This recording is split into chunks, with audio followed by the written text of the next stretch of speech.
बिस्मिल्लाहिर्रहमानिर्रहीम। अस्सलाम वालेकुम नाज़रीन, आप यूट्यूब चैनल देख रहे हैं। मैं इमरान खान हूँ। इस वक्त जब मैं वीडियो रिकॉर्ड कर रहा हूँ तो एतवार का दिन है और शाम के 6 बज रहे हैं और अभी तक इस वक्त जब मैं आपसे बात कर रहा हूँ तो हुकूमत के पास नंबर पूरे नहीं हुए। हुकूमत ने कुछ लोग जो हैं उनको मुबैना तौर पर वो लोग अगवा हैं, वो लोग गायब हैं, जिनमें एक इलियास चौधरी है। इलियास चौधरी ने वैसे पहले भी पाकिस्तान तहरीक इंसाफ को धोखा दिया था। गुजरात से इनका ताल्लुक़ है और पाकिस्तान तहरीक इंसाफ की हमायत से ये जीते थे, लेकिन इनकी वाबस्तगी काफ लीग के साथ हो गई थी और इससे काफ लीग को एक मखसूस नशिस्त भी मिल गई थी। तो एक सीट भी इनके खाते में है जो हुकूमत के पास गई, वो इनकी वजह से गई, ये इलियास चौधरी साहब की वजह से। फिर इलियास चौधरी साहब पहले भी एक दफ़ा इन्होंने ऐसे ही ड्रामा किया कि मैं गायब हो गया हूँ, पकड़ा गया हूँ। तो अब फिर दोबारा इसी तरह की खबरें आ रही हैं। तो क्या वाकई ये गायब हुए हैं? ये एक बड़ा सवाल है। लेकिन ये इनको उन 213-14 के अंदर गिना जा रहा है, स्पीकर को मिलाकर 214 उन लोगों के अंदर गिना जा रहा है जो हुकूमत का हिस्सा है, यानी उनसे बाहर नहीं है। और दूसरी जानिब जो है वो औरंगज़ेब खिच्ची, ये अभी तक आज़ाद हैसियत में है, ये भी गायब है, इनका पता नहीं चल रहा। रियाज फतेहाना साहब के बारे में मुतज़ाद इतलात आ रही हैं कि शायद वो किसी फ़्लाइट से पाकिस्तान पहुँचे हैं और उनको किसी जगह पर रखा गया है ताकि जब वोट डालना हो तो उनको लाया जाए। मैंने पाकिस्तान तहरीक इंसाफ से पूछा रियाज फतेहाना के बारे में, तो उन्होंने कहा जी कि रियाज फतेहाना साहब के हवाले से 2-3 लोगों ने ये क्लेम किया, पार्टी को बताया आकर के रियाज फतेहाना साहब ने दबे लफ्ज़ों में ये कह दिया है कि अब मेरा आपसे कोई ताल्लुक़ नहीं है। यानी उन्होंने वोट लिया पाकिस्तान तहरीक इंसाफ का, इमरान खान का, उसके बाद वो पाकिस्तान से बाहर चले गए और अब अगर वो वोट डालने आते हैं तो फिर मेरे ख्याल में ये उनका आखिरी वोट होगा। इसके बाद तो वो इलेक्शन लड़ नहीं पाएंगे, जो आवाम उनकी हालत करेगी उनके हल्के के अंदर, वोट ही नहीं डालेंगे लोग तो फिर हालत बुरी हो जाएगी। इससे पहले बहुत सारे लोग जो हैं वो किस्सा पारीना बन गए इमरान खान के साथ धोखा करके। हमें अच्छी तरह याद है जिन लोगों ने इमरान खान से धोखा दिया, वो 2022 में जब ज़िमनी इलेक्शन हुआ था तो वो तकरीबन सारे ही हार गए थे। और उसके बाद अब जब ये इलेक्शन हुआ, इतनी बदतरीन धांधली के बावजूद सारा कुछ करके, उनमें ज़्यादातर लोग फिर हार गए, बाहर हो गए। लोगों ने बड़ी शदीद नफरत की थी, तो अब ये लोग भी शायद उसी तरफ जाना चाह रहे हैं। औरंगज़ेब खिच्ची साहब के बारे में कुछ लोग कह रहे हैं कि वो अगवा हैं, गायब हैं, कुछ लोग कह रहे हैं कि नहीं, उनको किसी सेफ जगह पर रखा गया है और वक्त आने पर वो वोट डालेंगे हुकूमत के हक़ में। मुबारक ज़ेब से खैबर पख्तूनख्वा की गवर्नमेंट का रब्ता हुआ और उन्होंने कहा ठीक है जी, आपको जो फ़ंड चाहिए, जो आपके हक़ बनता है वो आपको मिलेंगे और आपके इलाके में तरक्याती काम भी होंगे। इमरान खान से आप मुलाकात करना चाहते हैं वो भी करवा देंगे, लेकिन ये जो आपकी शर्त है ना कि वहाँ से गुलज़फ़र खान को ओहदे से हटाया जाए, तो ऐसे हम ब्लैकमेल नहीं होंगे और इमरान खान कभी भी इन चीज़ों को पसंद नहीं करते। तो आप पार्टी में नए हैं, इन चीज़ों से आप गुरेज करें। तो फिर मुबारक ज़ेब ने कहा जी ठीक है, मैं भी जो है वो अपोजिशन के साथ हूँ, हुकूमत की तरफ से वोट नहीं डालूंगा। तो मुबारक ज़ेब तो छोड़कर चले गए इस्लामाबाद, पेशावर की तरफ, और इनका वोट तो निकल लिया बीच में से। अब उस्मान साहब पहुँचे हैं, साहिवाल वाले जो है पाकिस्तान तहरीक इंसाफ के, ये भी आज़ाद रह गए थे। ये पहुँचे पाकिस्तान गुज़िश्ता रात और इनके बारे में पाकिस्तान तहरीक इंसाफ का क्लेम है कि वो आए और उनको यकीन दिलाकर गए कि मैं कभी भी हुकूमत के हक़ में इमरान खान के ख़िलाफ़ वोट नहीं डालूंगा। तो अब जो सूरत हाल है उसमें यह है कि ब्रिगेडियर घुम्मन, औरंगज़ेब खिच्ची और रियाज फतेहाना, ये 3 नाम सामने आ रहे हैं जिनको इस्तेमाल किया जा सकता है। और पाकिस्तान तहरीक इंसाफ ने भी कुछ बंदोबस्त किया हुआ है, जब मौका आएगा तो देखते हैं कि वो एग्जीक्यूट कर पाएंगे या नहीं कर पाएंगे। हुकूमत क्यों हर हाल में आज एतवार वाले दिन ही ये कानून साजी करना चाहती है? हुकूमत को इस बात का डर है कि कल कहीं यह मामला किसी अदालत में ना चला जाए। मैं आपके सामने 5-6 चीज़ें रखता हूँ। मेरी कुछ जो कानून को जानने वाले लोग हैं उनसे बात हुई तो उन्होंने कहा बिल्कुल ये पॉसिबल है। जो इसको कवर करते हैं जर्नलिस्ट, उनसे बात हुई, 2 वकला से बात हुई, अजहर सिद्दीक साहब से मैंने बात की, तो वो कह रहे हैं ये मुमकिन है और बिल्कुल ये हो सकता है। तो ये 5-6 चीज़ें हैं। अगर ये एक पटिशन लेकर हुकूमत के ख़िलाफ़ जो अपोजिशन है या पाकिस्तान तहरीक इंसाफ सुप्रीम कोर्ट में चली जाती है या किसी हाई कोर्ट में चली जाती है और वहाँ जाकर कहती है जी नंबर 1 तो ऐवान नामुकम्मल है, नंबर 2 इस वक्त सेनेट भी नामुकम्मल है, कौमी असम्बली भी नामुकम्मल है, हमारे मेंबर्स कुछ अगवा हैं, उनके जो है वो हमने कार्रवाई कानूनी की हुई है, अदालतों में हमने रुजू किया हुआ है और हमें शक है कि उन मेंबर्स से बाद में वोट डलवाए जाएंगे। फिर इलेक्शन कमीशन ने जो फैसला, इलेक्शन कमीशन को कहा गया था कि फौरी तौर पर अमल दरामद करें, तो इलेक्शन कमीशन ने फैसले पर अमल दरामद नहीं किया, जिसकी वजह से ईवान की जो कंपोजिशन है वो भी ठीक नहीं है। फिर ये कि हमारे 2 बंदे जो हैं उसको इलेक्शन कमीशन ने बदनीयती से हुकूमती जमातों में शामिल कर दिया, नून लीग में और काफ लीग में। तो अब वो बंदे बैठते तो अपोजिशन बेंचों पे हैं, लेकिन वो उनका नाम शामिल है नून लीग में और काफ लीग में। 2 बंदे हैं, एक बलूचिस्तान से एक पंजाब से। तो इन 2 बंदों को भी बुलवाया जाए अदालत में और इनमें से भी एक का पता चल रहा है कि वो गायब है। तो अदालत में आकर ये आपको बता देते हैं कि जनाब हम हुकूमत को वोट नहीं डालना चाहते या आईनी तरमीम को। तो ये सारा कुछ ज़बरदस्ती किया जा रहा है। दो चार और स्टेट चीज़ें भी हैं उनके साथ जोड़ी जाएँ और ये पटिशन की जा सकती है। इस पटिशन की सूरत में हो सकता है कोई स्टे मिल जाए और ये कहा जाए कि ये चीज़ें जब तक ये कंपोजिशन ठीक नहीं हो जाती और ये मामला ठीक नहीं होते तब तक आईनी तरमीम जो है वो नहीं की जा सकती। कोई ज़ोर ज़बरदस्ती तो नहीं हो सकती ना चीज़ें। मुल्क में इंसानी हकूक़ की पामालियों को रोकना, मुल्क में आइन और कानून के मुताबिक मुल्क को चलाना, इसमें अदालतों का बड़ा रोल है और अदलिया को अपना रोल प्ले करना पड़ेगा। जब चीज़ें गैर कानूनी और गैर आइनी तरीके से हो रही हैं, ज़ोर ज़बरदस्ती हो रही हैं, इंसानी हुकूक़ की पामालियाँ हो रही हैं, तो जमहूरी इक़्तिदार जो है उसको पामाल किया जा रहा है।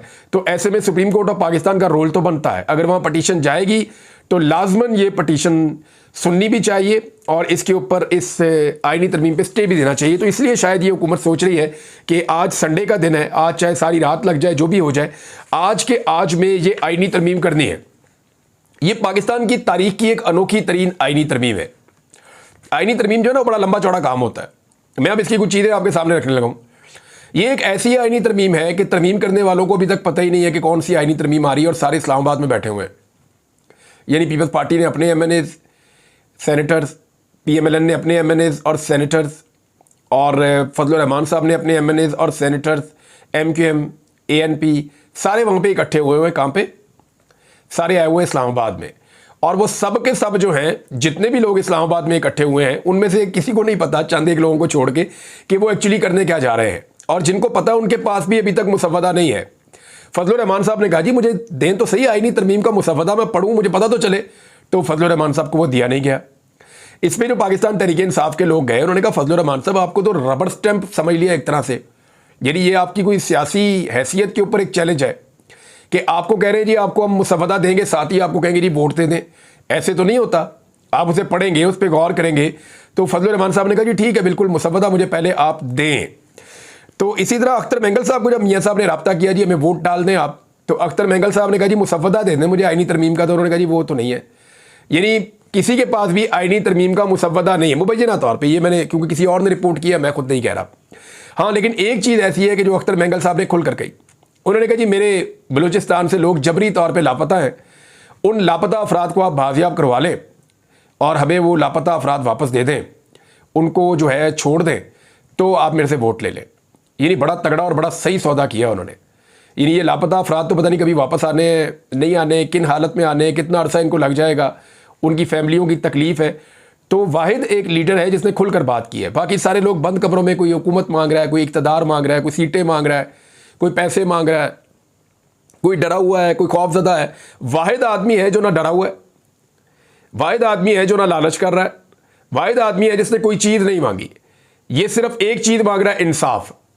यानी अख्तर मेंगल साहब वाहिद आदमी जिन्होंने कहा ये मेरे जो बलूचिस्तान के अवाम या बलूचिस्तान के लोग जो जबरी तौर पे गुमशुदा है, उन्हें अदालतों में नहीं पेश किया गया, आप उन सबको छोड़ दें या उन्हें अदालतों में फौरी तौर पे पेश कर दें, तो मैं आपको वोट डाल दूंगा। एक कौमी असम्बली का वोट मिल जाएगा अख्तर मेंगल साहब का, और 2 उनके सेनेट के वोट हैं वो मिल जाएंगे। अब अख्तर मेंगल साहब ने बड़ी खुली डुली बात की है, लेकिन मुसव्वदा जो है वो आइनी तरमीम का उनको भी नहीं दिया गया।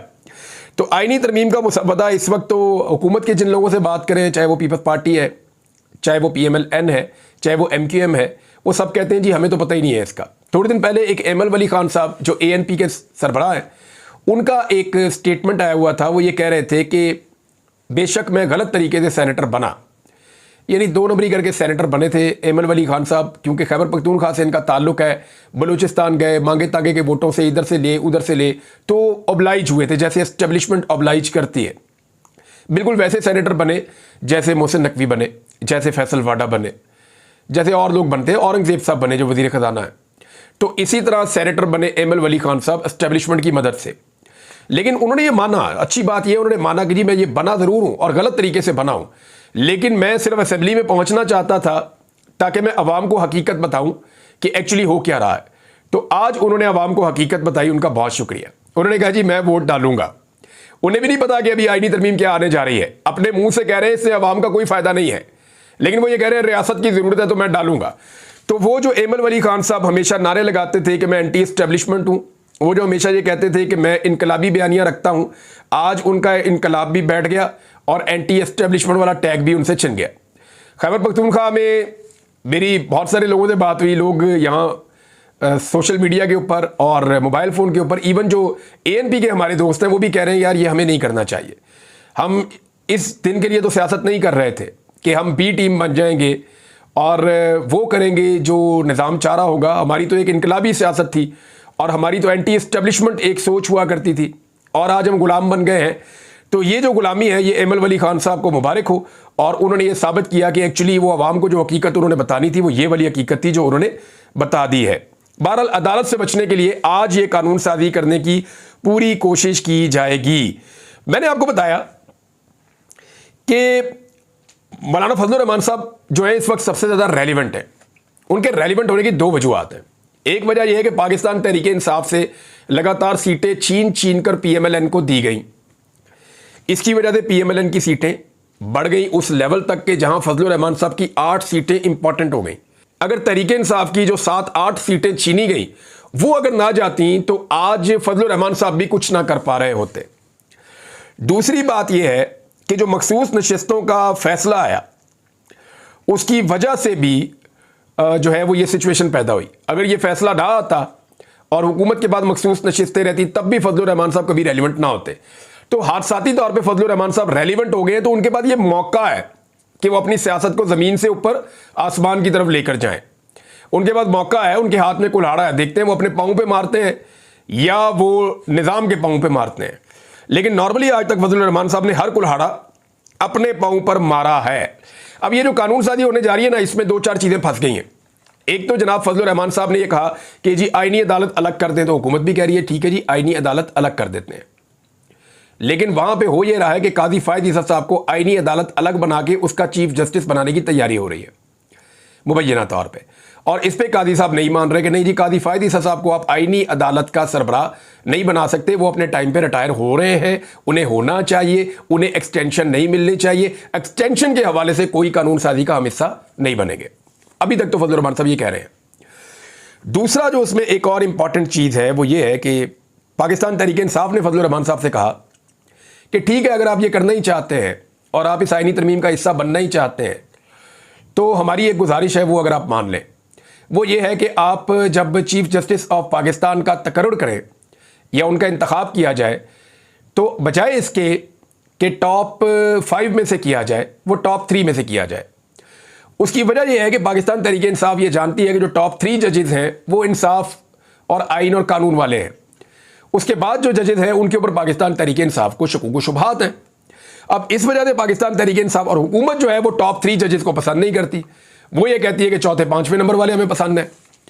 तो अब यहां पे आगे मामला रुकेगा कि हुकूमत कहेगी कि नहीं जी हमने टॉप 5 में से लेना है, फजलुर रहमान साहब कहेंगे नहीं ये टॉप 3 के अंदर से आप कर लें। अगर तो फजलुर रहमान को पाकिस्तान तहरीक इंसाफ मना लेती है तो।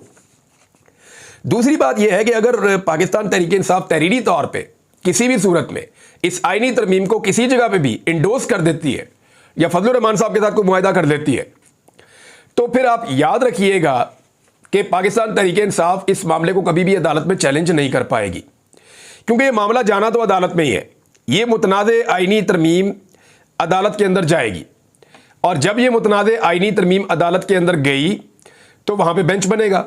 और वो बेंच कैसे बनेगा, क्योंकि तरमीम के मुताबिक तो मेरी इतला के मुताबिक या जो लोग कह रहे हैं कि ये जो एक कमेटी है 3 जजेस की, सीनियर जजेस की, वो ख़त्म करके सारा इख्तियार काजी फायद ईसा साहब को मिलने वाला है कि वो खुद बेंच बनाए। लेकिन एक चीज़ और भी है कि ये जब इसी तरमीम को चैलेंज किया जाएगा, जब वो तरमीम ही चैलेंज हो गई है तो उस तरमीम के मुताबिक बेंच नहीं बनेगा। फिर होना तो ये चाहिए, बहुत सारे लोगों की ये अंडरस्टैंडिंग है, मेरी बात हुई कई लोगों से कि फिर पुराने तरीके से वो 3 रुकनी जो कमेटी है वही फैसला करेगी कि बेंच क्या बनेगा। तो उस सूरत में अगर एक फुल कोर्ट बन जाता है तो फिर काजी फायद ईसा साहब की उम्मीदों पे या हुकूमत की उम्मीदों पे पानी फिर जाएगा और ये आईनी तरमीम जो है ये कलअदम भी हो सकती है और इसको गलत करार भी दिया जा सकता है। तो नाज़रीन आज एक और चीज़ भी है बड़ी इंपॉर्टेंट, आज वर्ल्ड डेमोक्रेसी डे है, यानी जमहूरियत का आलमी दिन है। और जमहूरियत के आलमी दिन के ऊपर जमहूरियत पे कितना बड़ा डाका डाला जा रहा है, यानी अरकान असम्बली गायब हैं, उनको लालच दिया जा रहा है, उनको धमकाया जा रहा है, इवन यहाँ तक रिपोर्ट हुआ कि ख़वातीन भी घरों की उठा ली गई। ये वर्ल्ड डेमोक्रेसी डे के ऊपर पाकिस्तान की जमहूरियत को एक बहुत बड़ा तोहफ़ा पाकिस्तान की सारी जमहूरी कुव्वतें मिलकर दे रही हैं।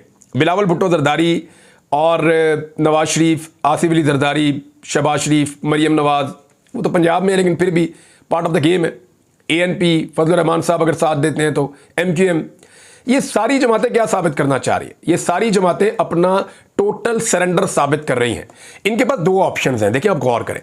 एक ऑप्शन इनके पास ये है कि ये इमरान खान की मकबूलियत से अपने आप को बचाने के लिए, अवाम के गैज़ो गज़ब से अपने आप को बचाने के लिए, अपने आप को दो में से एक जगह ये सरेंडर कर सकते हैं। या तो ये पब्लिक के सामने सरेंडर कर दें या ये एस्टेब्लिशमेंट के सामने सरेंडर कर दें। तो इन्होंने पब्लिक के बजाय एस्टेब्लिशमेंट के सामने सरेंडर करना पसंद किया है।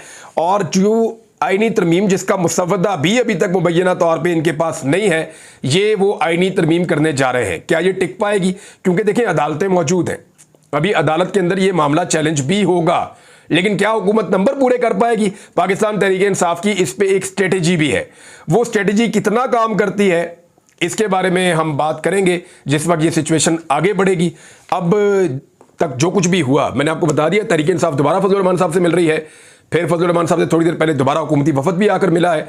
तो फजल रहमान साहब के घर में सारी सियासत हो रही है क्योंकि उनके 8 MNA और 5 सेनेटर्स सबसे ज्यादा इंपॉर्टेंस इख्तियार कर गए हैं। अब तक के लिए इतना ही, अपना ख्याल रखिएगा, अपने इस चैनल का भी। अल्लाह हाफिज़।